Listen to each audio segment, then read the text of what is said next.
আসসালামু আলাইকুম ও রাহমাতুল্লাহ। বাতিজার কণ্ঠে একটা গজল শুনি। হারিয়ে যাব একদিন আমি, রব নাই ভুবনে চিরদিন।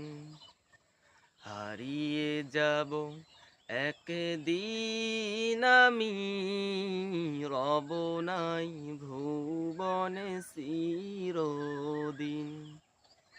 ক্ষমা করে দিও তোমরা আমায়, ক্ষমা করে দিও তোমরা আমায়।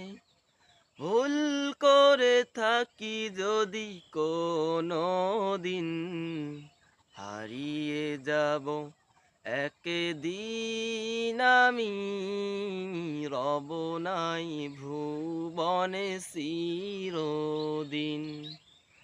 হারিয়ে যাব একদিন আমি, রব নাই ভুবনে চিরদিন। মাশাআল্লাহ।